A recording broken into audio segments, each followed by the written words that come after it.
జై తెలంగాణ. అందరికీ నమస్కారం. మొన్నటిదాకా మనం చూసినాం, రైతులు కళ్ళాలలో వడ్లు కొంటలేరని చాలా పెద్ద ఎత్తున ఇబ్బంది పడ్డటువంటి పరిస్థితి. మనందరం కూడా రైతులకు సహాయం చేద్దామని వడ్లు కొనాలని డిమాండ్ చేసినాం. అయినప్పటికీ దాదాపు 8 నుంచి 10 కిలోల వరకు తరుగు అంటే కడతా తీసుకుంటూ కూడా రైతుల్ని ఇబ్బంది పెట్టి నానా హింసలు పెట్టి చివరికి అక్కడిక్కడ వదిలేసి రాష్ట్ర ప్రభుత్వం రైతుల్ని తీవ్రంగా నిర్లక్ష్యం చేసినటువంటి పరిస్థితిని గమనించినాం. ఒక పక్క రైతులతో రక్త కన్నీరు పెట్టిస్తున్నటువంటి రేవంత్ రెడ్డి ప్రభుత్వం, ఇంకొక పక్క చిన్న రైస్ మిల్లర్స్ ఎవరైతే ఉంటారో, రైస్ మిల్లర్స్ ఎవరైతే ఉంటారో వారిని కూడా తీవ్రంగా ఇబ్బందులకు గురి చేస్తున్నటువంటి పరిస్థితి కనబడతా ఉన్నది.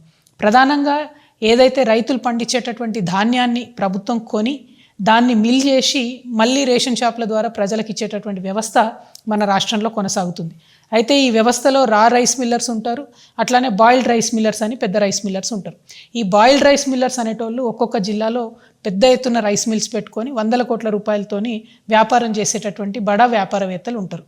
వీళ్ళు సంవత్సరం పొడవునా కూడా అన్ని సీజన్స్లో కూడా వడ్లు కొంటూ ఉంటారు, వ్యాపారం చేస్తూ ఉంటారు.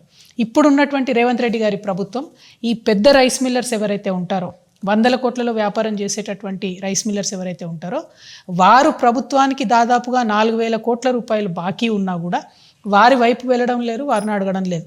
కానీ ఏదైతే ఈ చిన్న రైస్ మిల్లర్స్ ఉంటారో, రైస్ మిల్లర్స్ ఉంటారో వాళ్ళు 10 లక్షల రూపాయల నుంచి 1 కోటి రూపాయల వరకు ఎంత అప్పున్నా సరే దొంగల్ని చూసినట్టు వాళ్ళని చూసుకుంటూ వాళ్ళ రైస్ మిల్స్ మీద పడి ఎంక్వైరీల పేరుతో వాళ్ళని వేధించి ముసుగులేసి వాళ్ళని దొంగలను అరెస్ట్ చేసినట్టు తీసుకుపోయి అరెస్ట్ చేస్తున్నారు. అట్లా అరెస్ట్ చేస్తే చిన్న రైస్ మిల్లర్లు బాధపడి ఇబ్బంది పడి కరీంనగర్లో పాపం ఒక ఆడబిడ్డ సూసైడ్ కూడా చేసుకోవడం జరిగింది. మరి ఇటువంటి దారుణమైన పరిస్థితుల్లో కూడా ఉత్తమ్ కుమార్ రెడ్డి గారు కానీ రేవంత్ రెడ్డి గారు కానీ మరి జరుగుతున్న పరిస్థితి ఏంటి, మోసం ఏంటి అని గ్రహించలేకపోతున్నారా, లేకపోతే చూసి చూడనట్టుగా పోతున్నారా నాకు అర్థమవుతలేదు. ఎందుకంటే ఇప్పుడు ఒక ఫ్రెష్ టెండర్ చూస్తున్నాం మనం. ఇది ఈ మధ్య కాలంలోనే టెండర్ చేయడం జరిగింది. ఇదేంది అంటే కేసీఆర్ గారి ప్రభుత్వం దిగిపోయేటటువంటి సమయంలో గోడౌన్లో ఏదైతే 1,40,000 టన్నుల దొడ్డు బియ్యం ఉన్నదో దానికోసం టెండర్ వేయడం జరిగింది.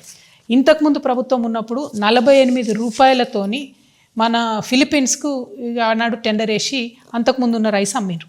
ఇప్పుడున్న ఈ 1,40,000 టన్నుల రైస్ని 21 రూపాయల 70 పైసలకు మాత్రమే టెండర్ తీయడం జరిగింది.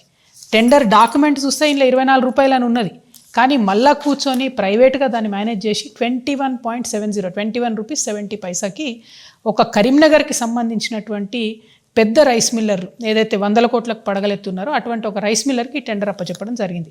సరే, దీనికి వ్యతిరేకంగా చిన్న రైస్ మిల్లర్స్ ఇతర మాలాంటి వాళ్ళు కొంచెం కన్సర్న్ సిటిజన్స్ అంతా కోర్టుకు పోయినారు. ఇప్పుడు కోర్టులో ఈ వ్యవహారం పెండింగ్లో ఉన్నా కూడా 10,000 టన్నుల వరకు కూడా ధాన్యాన్ని ఆల్రెడీ లిఫ్ట్ చేయడం జరిగింది. మరి ఇది ఉత్తమ్ కుమార్ రెడ్డి గారికి తెలిసి జరుగుతుందా, తెలియక జరుగుతుందా? స్టీఫెన్ రవీంద్ర గారు ఆనాడు ఉస్మానియా యూనివర్సిటీలో పిల్లల్ని కర్రలతో కొట్టి ఇబ్బంది పెట్టినటువంటి ఒక ఐపీఎస్ ఆఫీసర్ గారు ఇవాళ కమిషనర్గా ఉన్నారు పీడిఎస్కి. ఆయనకు అర్థమయ్యే లోపలనే సంవత్సరం అయిపోయింది. ఈ సంవత్సర కాలం లోపల ఈ 1,40,000 టన్నులు గోడౌన్లో ఉంటే తీవ్రమైన నష్టం జరిగింది. దాదాపు 100 కోట్లు వాళ్ళు రైస్ మిల్లులకు వీటికి రెంట్లు కట్టడానికి సరిపోయింది. ఇంకొక 50 కోట్లు ఇంట్రెస్ట్కి పోయింది. అంటే ఈ 300 కోట్లతో ఈ రైస్ అమ్మితే కూడా మిగిలేదు ఏమీ లేదు ప్రభుత్వానికి. నేను ఇవాళ ప్రభుత్వాన్ని ఒకటే డిమాండ్ చేస్తా ఉన్నా, ఎవరైతే చిన్న rice millers rice millers defaulters ఉన్నారో మీరు 21 రూపాయి 70 పైసలు వాళ్ళకే ఆఫర్ ఇవ్వండి. వాళ్ళే అప్పులు కడతారు కదా. వాళ్ళు ఇప్పుడు చచ్చిపోతూ ఉన్నారు కదా, ఆత్మహత్యలు చేసుకుంటున్నారు కదా, మొత్తం రైస్ మిల్లులు మూసుకుపోయే పరిస్థితి ఉంది కదా, వాళ్ళకు ఆఫర్ ఇవ్వండి. మీరు చిన్న వాళ్ళని వదిలిపెట్టి పెద్దవాళ్ళని ఎందుకు ప్రొటెక్ట్ చేస్తున్నారు? ఇప్పుడు ఒక పెద్ద రైస్ మిల్లర్ నల్గొండకు సంబంధించిన ఆయన ఆల్రెడీ ఆయన 600-700 కోట్ల రూపాయలు ప్రభుత్వానికి బాకీ ఉన్నాడు.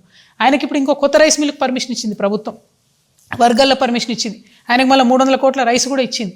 ఎట్లా ఇస్తారు మీరు? చిన్న రైస్ మిల్లర్స్ డిఫాల్టర్లు ఉన్న వాళ్ళకి ఇస్తున్నారా రైస్? ఫిజికల్ వెరిఫికేషన్ పేర్లతో వాళ్ళని వేధిస్తలేరా, సతాయిస్తలేరా?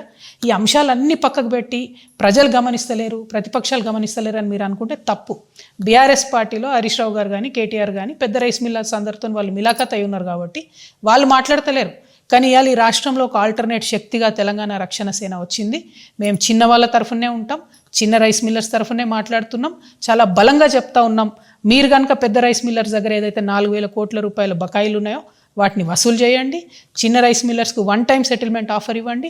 ఏదైతే 21.7 ఇస్తున్నారో ఇంకేది ఇస్తున్నారో వాళ్ళని బతికించండి. చిన్న రైస్ మిల్లర్స్ చిన్న వాళ్ళకు ఉద్యోగాలు ఇస్తారు, ఊర్లలో కాపాడుకుంటారు, ప్రజల్ని రైతుల్ని కాపాడుకుంటారు. వీళ్ళ లెక్క మోసం చేయరు. ఈ కడతా తీసిండ్రు ఈ సీజన్లో ఏదైతే 10 కిలోలు చేసిరో ఇది కూడా పెద్ద రైస్ మిల్లర్స్ల ఆధ్వర్యంలో జరిగిన 2,000 కోట్ల స్కామ్. దాన్ని కూడా బయటికి తీయాలి మీరు. ఇవన్నీ చాలా విషయాలు ఉన్నాయి. పీడిఎస్ సిస్టమ్ని మొత్తం కూడా భ్రష్టు పట్టిస్తూ ఉన్నారు. కంప్లీట్గా యావత్ ఈ సిస్టమ్ నాశనం అయిపోతూ ఉన్నది. దీన్ని ముఖ్యమంత్రి గారు ఉత్తమ్ కుమార్ రెడ్డి గారు శ్రద్ధ పెట్టాలి. మీరు పెద్ద రైస్ మిల్లర్లకు భయపడకండి, వాళ్ళు మీ కార్యాలను ఎక్కి తిరుగుతురని తెలుస్తుంది. అది మంచి మెసేజ్ పోతలేదు సమాజానికి. కాబట్టి ఖచ్చితంగా దీనికి ఒక పరిష్కారం కనుక్కోవాలని చెప్పి తెలంగాణ రక్షణ సేన ఆధ్వర్యంలో నేను డిమాండ్ చేస్తూ ఉన్నాను. పరిష్కారం చేయకపోతే ఈ పెద్ద రైస్ మిల్లర్లందరూ పేరున ఎక్కడుంటారో కూడా మాకు తెలుసు. ఎప్పుడంటే అప్పుడు పోదాం, టీఆర్ఎస్ వాళ్ళం వస్తాము, ప్రభుత్వ అధికారులు రండి. 4 సీజన్ల బియ్యం ఒక్కొక్కరి దగ్గర, 4 సీజన్ల వడ్లు ఒక్కొక్కరి దగ్గర ఉండాలి. లేదనుకోండి, లెక్కదేలేదనుకోండి, మరి వీళ్ళ మీద పెట్టే పీడీ యాక్ట్లు కేసులు వాళ్ళ మీద కూడా పెట్టండి. ఎందుకంటే 15 లక్షల టన్నుల ధాన్యం ఉండాల్సిన దగ్గర 5 లక్షల టన్నులు కూడా లేవని మీ కమిషనరే రిపోర్ట్ ఇచ్చిండు. మరి ఛాలెంజ్ చేస్తాను ఉత్తమ్ కుమార్ రెడ్డి గారు, మీరు మినిస్టర్ కదా, మీరు ఎటంటే అటు పోదాం, ఏ జిల్లా కంటే ఆ జిల్లాకు పోదాం, నేను వస్తా, మీరు కూడా రండి. వాళ్ళ దగ్గర కనుక ఆ వడ్లు దొరకకపోతే ఏదైతే చిన్న వాళ్ళ మీద, చిన్న రైస్ మిల్లర్స్ మీద కేసులు పెడుతున్నారో పెద్దవాళ్ళ మీద కూడా పెట్టండి. ఒక దళితుడు అండి పాపం, ఆయన రైస్ మిల్ పెట్టుకున్నాడు, ఆయన మీద పీడీ యాక్ట్ పెట్టిరు. మరి మీకు ధైర్యం ఉంటే పెద్దోళ్ళ మీద పెట్టండి. మా నిజామాబాద్లో కూడా ఒక ఆయన ఉన్నాడు, ఇట్లా పెద్ద మనిషి, ఎన్నో ఏళ్ళకెళ్ళి రైస్ మిల్ దాంట్లో ఉన్నాడు, ఆయన కూడా ఇదే మోసం చేస్తున్నాడు. సో ఈ పెద్ద రైస్ మిల్లర్ల దందాను ఇమీడియట్గా ప్రభుత్వం ఆపాలే.